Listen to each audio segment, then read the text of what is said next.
Crímenes. Investigación. Detrás de la verdad.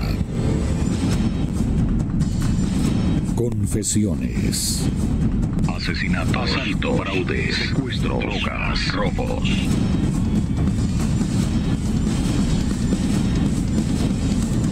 Extra sucesos.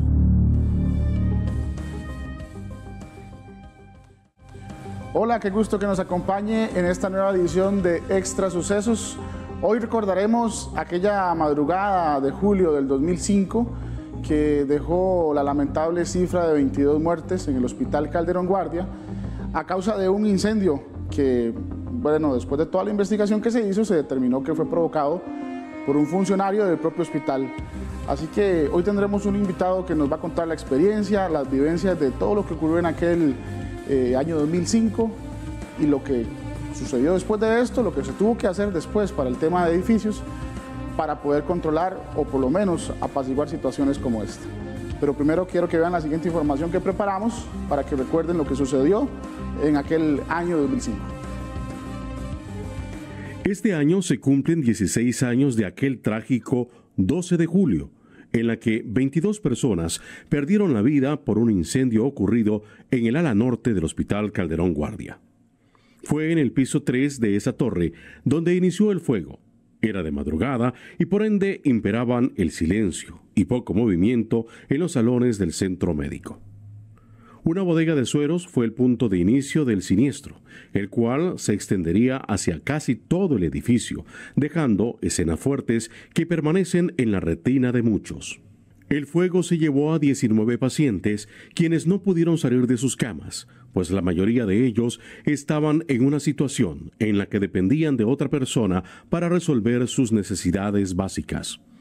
También perdió la vida Patricia Fallas, enfermera supervisora que intentó salvar a los hospitalizados, y dos de sus compañeras que hacían la guardia esa noche. Además de las muertes, que es lo más lamentable que dejó este trágico evento, quedaron muchas enseñanzas principalmente en temas de infraestructura, seguridad y preparación ante incendios. En el Calderón Guardia, al momento del suceso, no había luces, escaleras ni mangueras de emergencia. Además, no funcionaba adecuadamente el sistema de bombeo, pues el agua no llegaba hasta el último piso. Tras las investigaciones, la policía determinó que el enfermero Juan Carlos Ledesma provocó el fuego con el objetivo de trabajar en el rescate de las personas y ser reconocido por eso. Sin embargo, todo se salió de control y provocó el mortal hecho. 2 años más tarde fue condenado a 50 años de prisión por el Tribunal Penal de San José. Bien, esa es la historia que se vivió hace prácticamente 16 años en el centro de San José, una madrugada de mucho trabajo, de mucho dolor después de todo lo que quedó tras el incendio. Para contarnos sobre el evento lamentable, hoy tenemos a don Héctor Chávez, director del Cuerpo de Bomberos, quien para ese momento ya estaba precisamente en esa función y bueno, tuvo que trabajar con todo el Cuerpo de Bomberos para mitigar las llamas. Le damos la bienvenida y le agradecemos por estar con nosotros, don Héctor. Muy buenas tardes y gracias por la oportunidad. Bueno, como decía la nota previa, don Héctor, fue una noche madrugada muy trágica, ¿verdad? Y evidentemente el peso de las labores cayeron sobre ustedes por ser un incendio tan grande, a pesar de que hubo colaboración de otros cuerpos de emergencia. Pero bueno, por ser un incendio, evidentemente ustedes tuvieron que desplazar a todas las unidades que tenían disponibles en ese momento. Hay vivencias que no se borran, ¿verdad? Y supongo que esa es una de las más impactantes en los últimos años en el país. Sin duda, el incendio del Calderón pues, marcó un ícono en nuestra historia, en la historia del país. Es un punto de referencia a nivel de normativa de protección contra incendios. Es un hecho también muy lamentable, la mayor tragedia a nivel hospitalario que ha vivido nuestro país. Y también, pues, indudablemente, un acontecimiento que llevó dolor a muchas personas en nuestro país. Por ser de madrugada, ahora comentábamos antes de iniciar el programa que bueno, muchas personas que tienen un horario matutino o diurno estaban ya descansando y tuvieron que salir de su hora de descanso para atender esta situación. Personalmente, ¿qué recuerda usted de esa noche de madrugada, de cuando sucedió todo esto? ¿Qué recuerda de ese día?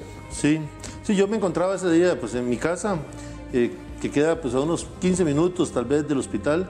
Inmediatamente que me alertaron, pues me desplacé. Ya cuando venía sobre la ruta 32, ahí por el sector de Tibás, se veía la torre y prendida totalmente en su parte superior. El fuego ya había abarcado el último nivel. Llegué pues por el costado norte del hospital y una de las plataformas nuestras ya se estaba elevando para iniciar los rescates. En ese momento todos nos sumamos a colaborar, colocamos escaleras manuales en las ventanas porque mucha gente ya había salido y estaba en las precintas de los diferentes lugares y con estas escaleras pues mucha gente ya empezó a bajar y con la plataforma también se lograron bajar a varias personas. Prácticamente todas las personas que llegaron hasta la ventana se salvaron, fueron las personas que fueron rescatadas y en ese momento pues había un sentimiento de mucha satisfacción porque suponíamos que el rescate pues había sido total de las personas, no se reportaban víctimas, pero las labores de extinción continuaban. Desde afuera, pero principalmente, y eso también nos observa mucho en las fotografías o los videos, hay un trabajo de control del fuego en forma interna, tendidos que se van avanzando por los diferentes niveles para llegar hasta el piso 4 y piso 5 y lograr extinguir el incendio, porque desde afuera pues es difícil, digamos, controlarlo. Pasaron 2 minutos, las horas, y pues ya estaba yo pues ubicado en el puesto de mando cuando se me informa de que había encontrado 2 víctimas o 3 víctimas. En ese momento pues fue bastante sorpresivo para nosotros porque suponíamos que realmente todo el mundo se había salvado.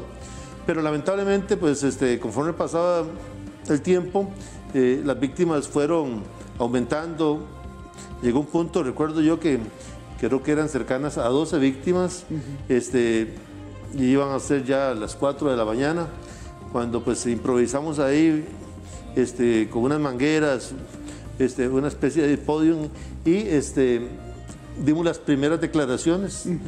Desde luego que eso fue muy impactante pues a nivel familiar y a nivel nacional, porque usted se imaginará que habiendo hospitalizados ahí más de 500 personas, que según recuerdo eran 522, todas las familias de ellos a nivel nacional empiezan a suponer que una de las víctimas es su familiar, ¿verdad? Nadie descarta a primera que mi familiar está a salvo. En esa época no había tantos celulares, la gente no se comunicaba tan fácilmente como ahora. Si no fluía tan fácil la información. Indudablemente. Entonces, la incertidumbre era total. Empezó a llegar mucha gente a ver si su familiar estaba entre las víctimas. En ese momento era imposible. Improvisamos una morgue ahí en la entrada principal y empezamos a colocar los cuerpos y la cifra empezó a aumentar lamentablemente conforme ya amaneció y empezaron a verse la escena con más claridad. El incendio realmente se controló rápido, pero pues las labores después fueron las que indudablemente se hicieron como minuciosas hasta poder encontrar las víctimas en su totalidad. Cuando usted va de camino, ¿se imagina que es un incendio de esa magnitud? ¿Ya tenía información o tal vez no lo dimensionaba tan grande? Sí, yo vi que era un incendio importante.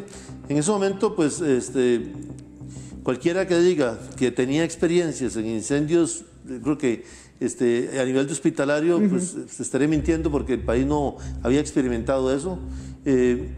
Uno, pues, nunca tal vez en ese momento hubiera supuesto de que se trataba de un área donde habían personas muy delicadas de salud, de operaciones a nivel cerebral y otros tipos de operaciones que hacen que las personas estén sedadas, que no se puedan mover por sus propios medios. Uno tal vez se podría imaginar que era lo típico que uno ve en los hospitales, pues claro, gente enferma o gente con alguna lesión, pero que finalmente la gente se moviliza. Con alguna movilidad, sí. No se imaginaba uno tal vez de que ahí estábamos hablando de un grupo importante de personas que estaban prácticamente inconscientes. Ese momento, bueno, cuando ya las primeras unidades que reaccionan son las de San José, en el caso del hospital, por la cercanía, al ver la magnitud del incendio, me imagino que empiezan a despachar unidades de todo el área metropolitana, ¿verdad? Porque ya es una situación que, como dice usted, nunca habían vivido y tenían que reforzar por todo lado. Claro, utilizamos pues en el despacho las escaleras, las unidades, plataformas y prácticamente las estaciones de Barrio México, Pavas, La Central, Barrio Luján y Desamparados se sumaron al control del incendio. Otras estaciones de la periferia, como el sector de Heredia, de Tres Ríos, fueron desplazadas para el área metropolitana, previendo pues un segundo incendio o una segunda emergencia y que pudiera ser cubierta. Pero vinieron bomberos de todo el país prácticamente, empezaron a moverse, pues no hubo necesidad de alertarlos, todo el mundo se dio por alertado y aquí pues tuvimos bomberos muy rápidamente, a nivel de bomberos voluntarios de toda el área, gran área metropolitana. Indudablemente pues fue un incendio que nos impactó mucho y conforme se dieron las cifras de las personas que habían muerto, con mucho más razón. Claro. No sé, bueno, usted me contaba una experiencia que vivió ya dentro del hospital cuando ingresaron y tenían, pues, me decía que esa satisfacción porque no tenían claro que había víctimas. Pero ya la experiencia de empezar a entrar y hacer el famoso escombreo, ¿verdad?, que llaman ustedes en toda la situación, posiblemente eso fue lo más impactante, ¿verdad?, al momento porque eran muchas personas. ¿Esa fue la parte más fuerte de todo el proceso? ¿Cómo? Sí, porque, digamos, las labores de rescate y extinción son las típicas, ¿verdad? Poner escaleras para que la gente baje, rescatar con las plataformas, meter tendidos, apagar el incendio, digamos, es lo típico, ¿verdad?, de cualquier incendio. Pero cuando ya uno empieza a ver las camas y empieza a ver la gente muerta, uno pues siente pues un sentido de frustración, tal vez es la palabra que para mí mejor lo expresa, porque uno siente esa impotencia de que por qué no se logró rescatar a todas las personas, que por qué no logramos llegar a tiempo. Conforme pasa la investigación, uno ya descubre otros factores que explican muchísimo por qué estas personas pues tuvieron muy pocas posibilidades de salvarse y por qué el incendio se desarrolló tan rápidamente. Porque tampoco es algo normal en un incendio, en un edificio, perdón, donde hay personas alertas, como es el personal de enfermería, como es la rutina típica de un edificio, que nadie se vaya a dar cuenta de que está iniciando un incendio. Porque los incendios típicamente pues empiezan con un cortocircuito, con algo pequeño y se van desarrollando. Pero hay un periodo de tiempo en donde el humo y algunas otras factores alertan a las personas y es posible la evacuación. Sí, aquí fue muy violento los primeros minutos, prácticamente cuando ya las unidades salen, eso está totalmente prendido. Recordar que estaciones como Guadalupe, La Central, están muy cerca, a menos de 1 kilómetro, y no es posible que lleguen y ya estén 2 pisos incendiados. Sí, claro, casi sin margen ahí de ingresar, porque ya el fuego está encima. Sí, ya ahí se practica, digamos, inicialmente un ataque defensivo, que es lanzar agua desde afuera, pero inmediatamente ya un ataque ofensivo, que es empezar. Pero no es normal, digamos, que un incendio se encuentre en esa etapa tan avanzada de un edificio donde hay personal o personas alertas, como las enfermeras y todo el personal que ahí trabaja 24 horas. La experiencia para bomberos, evidentemente, como decía usted, nunca habían atendido una situación de estas en un hospital, sí posiblemente en algún edificio grande, con mucha gente adentro y todo, pero por el tema de la hospitalización, ¿verdad?, que había gente sea inmóvil, que usted lo mencionaba, entonces todo eso además complicó el trabajo de ustedes. Y bueno, ustedes se dan cuenta después de que todo estaba planificado precisamente para eso, ¿verdad?, para que saliera de una forma, pero se salió de control. Sin embargo, todos esos fueron factores que empezaron a sumarse, ¿verdad? Todo el asunto de la falta de un plan de emergencia, de situaciones como mangueras, escaleras, y además de eso, de que era un salón de personas que prácticamente dependían de otra persona para poder estar con vida, ¿verdad? En ese momento fueron muchas cosas que se juntaron, además de la mano criminal que en ese momento pasó, ¿verdad? Y pues, como usted bien indica, este edificio tenía muchas limitaciones que le pudieran facilitar a las personas poder ponerse a salvo. Por ejemplo, tenía una única escalera interna, ¿verdad? No habían escaleras de emergencia en los lados como debía haber existido. Entonces, ¿qué es lo que pasa? que el fuego inicia en una bodega cargada de pañales, de papelería, llegaba hasta el techo el material que en esa bodega estaba almacenado. El fuego se inicia en esta bodega que está junto a las escaleras. Entonces, en el momento en que se inicia el fuego en la bodega, la bodega, por su compartimentación, permite que el fuego empiece a desarrollarse sin que salga. Cuando ya el fuego se abre, que es lo que decimos nosotros, porque la puerta cae, las paredes caen, ya sale con mucha intensidad. ¿Qué es lo que pasa? Que está el ducto de escaleras a la par. Los gases calientes tienden a subir. En el momento en que el fuego se abre, inmediatamente sube por la escalera como si fuera una chimenea. Como buscando salida. Exactamente, y busca subir y cuando encuentra el techo del piso 5 se expande horizontalmente. Entonces las personas prácticamente lo que recibieron fue un fogonazo que sube y bajan aire caliente, 500 grados, etcétera. Las personas que podían movilizarse corrieron a las ventanas. Estas fueron las que se salvaron. Por la escalera nadie podía bajar. Entonces, en las ventanas ya fueron pues evacuadas, pero todos los que estaban inconscientes, que eran bastantes, ni cuenta se dieron probablemente de lo que estaba ocurriendo. Ahí en ese piso prácticamente no hubo una posibilidad de evacuación. Además, como usted lo indica, no solamente el edificio no tenía escalera de emergencia, sino que tampoco tenía un sistema de control de incendios, un sistema de detección y de alerta. Los materiales con los que estaba construido eran muy combustibles. Entonces, estaban todas las condiciones para que la gente quedara atrapada. Sí. Y usted me contaba que, bueno, pudo conversar ese día en la madrugada con la persona que ya hoy fue condenada por provocar el incendio, que fue Juan Carlos Ledesma, una persona que laboraba en el hospital, en la parte de enfermería, y que, bueno, hasta ese momento no había ningún indicio de lo que desarrolló el fuego en ese momento. Pero ustedes después vieron que había un foco, que es el trabajo que hace la parte de investigación de bomberos, ¿verdad? Ingeniería de bomberos. Había un foco muy sospechoso, pero no había información todavía como de cómo pudo empezar. ¿En qué momento fue cuando ustedes empezaron a amarrar ya la situación y luego obviamente la investigación que hace la policía para saber qué fue esa persona? Sí, una investigación de incendios tiene 3 etapas. La primera es el punto de origen, el lugar físico donde inicia. La segunda es encontrar la fuente de ignición que lo provocó. Y la tercera pues es la categorización como accidental, provocado, etc. Cuando yo participo en la investigación, porque anteriormente ser director, fui investigador de incendio durante muchos años, rápidamente ubicamos el punto de origen que fue esa bodega. Esto pues es relativamente fácil porque el fuego pues deja muchos patrones de la forma en que se propaga a partir de un punto, la forma en que las paredes se queman, del lado donde va el fuego, cómo colapsa algunas estructuras sobre el punto de origen, etc. Se ubicó y se determinó rápidamente que era esa bodega el punto de origen.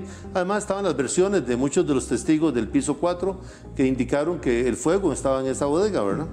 De hecho, ese piso completamente fue evacuado. La única persona que muere en ese piso es la enfermera Patricia, que ella, una vez que el piso estaba evacuado, volvió a ingresar al sector norte de ese piso para verificar que no hubiera ninguna persona, pero cuando trató de volver a las escaleras, ya el fuego lo había alcanzado. Ella otra vez volvió hacia el lado norte y ahí pues se muere por asfixia, porque ella no quedó, pues ella no murió quemada, sino murió por asfixia. Y entonces al identificar el punto de origen del incendio, pues entonces empezamos a analizar las versiones de las personas, las fuentes de ignición que estaban dentro de esa bodega, y también pues hablar con todos los testigos, ¿verdad? De cómo fue que se empezó a desarrollar el fuego y qué fueron las primeras acciones que se tomaron pues para controlarlo. ¿Qué le dijo Juan Carlos esa madrugada a usted? Sí, yo recuerdo que yo personalmente hablé con él ya cuando había amanecido y pues él me narró de que cuando él vio el fuego, él fue al edificio contiguo, porque el edificio contiguo y se comunicaban con unas rampas en cada uno de los pisos. Entonces él fue al otro edificio pues, y sacó unas mangueras y de otro gabinete de manguera las unió a y llegó hasta donde estaba lo que nosotros llamamos hacer un tendido hasta uno de los gabinetes. Y que después fue y abrió la válvula, pero no salió agua. Y yo en ese momento pues dije yo, pues qué lástima, porque el trabajo, digamos, de la manguera estaba perfecto y en esa etapa era posible apagarlo con una única manguera. Entonces, pues, yo conversé con él y hablamos que muy lamentable que no hubiera agua. Posteriormente nos dimos cuenta que la bomba contra incendio había sido enviada a reparación y que no se sustituyó. Entonces, aunque habían gabinetes, tuberías y un tanque de agua, no había una bomba en el sótano que impulsara por las tuberías el agua. En ese momento, pues, todavía se consideraba accidental el incendio. Después, pues, ya en trabajo conjunto con las policías judiciales, se fue avanzando en la investigación. Ellos vieron pues, otros comportamientos y otros antecedentes que habían. Nosotros nos concentramos en el análisis de la escena para determinar, por ejemplo, que los balastros de los fluorescentes que ahí estaban no hubieran sido los que provocaron el incendio, tal vez por un derrame de la brea, de un cortocircuito, porque eran balastros de los viejos que generan derrames. Todo eso fue enviado al laboratorio. Conforme avanzó la investigación, se descartó que fuera accidental y se empezaron a trabajar ya con los testigos, porque el incendiarismo prácticamente tiene que probarse con testigos, con otros elementos, debido a que nadie ve a la persona provocando el incendio, está dentro de la bodega, y pues muchas cosas se pueden manejar como cosas circunstanciales, ¿verdad? No como pruebas contundentes. Entonces, pues avanzó el proceso ya contra esta persona y hubo un dictamen al final de culpabilidad.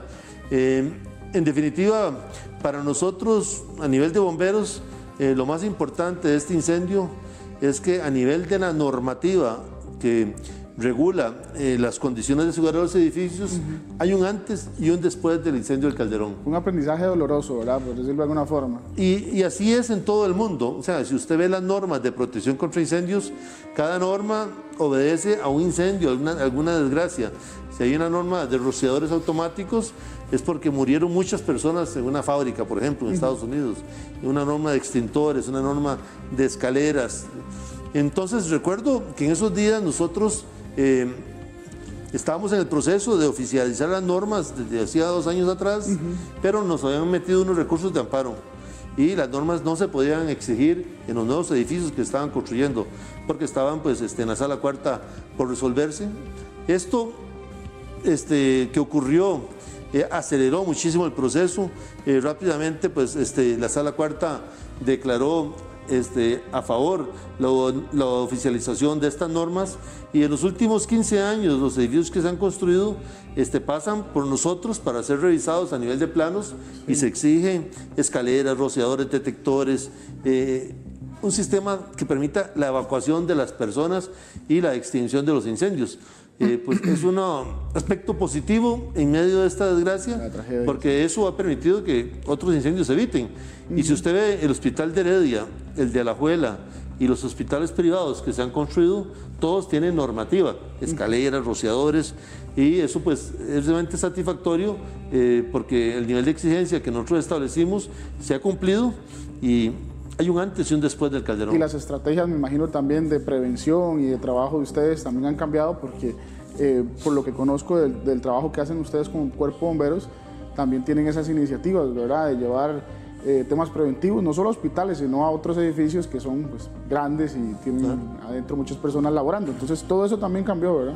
Sí, por eso yo siempre digo, hay un antes y un después de este incendio. Para bomberos, a nivel interno, redefinimos muchas estrategias. Ya veníamos trabajando en incendios de edificios altos desde hacía años. Esto fue una lección dura, aprendimos también. Sí. El país aprendió y yo creo que eso es lo importante, que aunque fue muy lamentable la pérdida, no fue en vano, porque las edificaciones, las futuras generaciones pueden tener edificios más seguros. Claro, es todo, como decíamos, es un tema totalmente preventivo. Y sabemos que falta mucho más, ¿verdad?, por ir mejorando. Y bueno, como decía usted, desgraciadamente, conforme vayan pasando otras cosas, nos vamos dando cuenta de que hay que mejorar en ciertos aspectos. Pero bueno, es un tema de legislación que ustedes también han ido trabajando en otros aspectos que son importantes y que al final de cuentas siempre, como decía usted, es positivo que pasen desgraciadamente estas cosas para que la gente que está legislando también entienda la importancia, porque a veces no se le toma el valor a estas cosas. Le agradezco muchísimo, don Héctor. Siempre con usted el tiempo se nos va rapidísimo porque conversamos amenamente y sabemos de que su experiencia nos aporta también montones. Así que nuevamente gracias por acompañarnos y contarnos su experiencia en este programa. Muchas gracias a ustedes por la oportunidad y en Bomberos pues estamos para servirle a todos. Muy amable. Y a ustedes también, muchas gracias por acompañarnos en esta edición de Extra Sucesos. Los esperamos en el próximo programa. Sigan en sintonía de Extra TV. Hasta luego.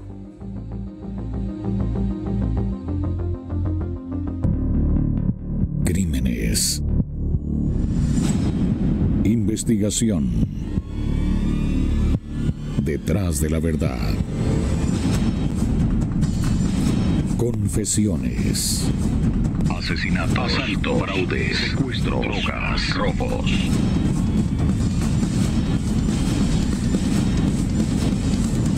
Extra Sucesos.